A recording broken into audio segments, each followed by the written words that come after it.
washikaji wawili walikuwa wamesoma pamoja. Mmoja anaitwa Kaisali, mwingine anaitwa Kasese. Baadaye kwenye maisha unajua tena mwezi wote kufanikiwa pamoja. Kasese Mungu alimjalia kipato kidogo, so akawa amekwenda Mbeya, amewekeza kwenye hizi apartments. Sasa siku hiyo Kaisali alikuwa anakwenda Mbeya kwa ajili ya seminar. So akampigia simu mshikaji wake, bwana nitafutia apartment ya kufikia. Akamwambia usijali, mimi apartment ninazo. Ukifika Mbeya nipigie, kuna sister atakupokea, atakukirimu fresh, tutafanya issue zako.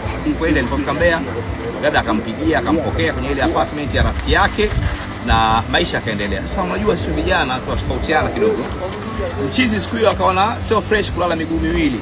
Ikabidi amwambie dada mtafutie mwanamke wa kuweza kupumzika naye usiku ule.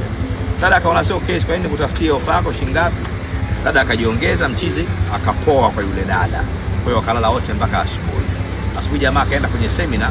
Wakati ataka kuondoka akampigia simu rafiki yake ili waweze kuonana kabla hajaondoka. Kama bwana, asante kwa ukarimu wako, lakini nataka kuondoka tuonane. Kabla poa nisubiri na kuja hapo na shemeji yako umuone, ambaye ni mkeo wa jamaa.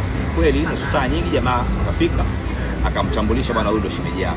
Shemeji ndio ile pisa kwa mchizi alilala nayo jana usiku. Atambulisha kwa ndio mke wa rafiki yake.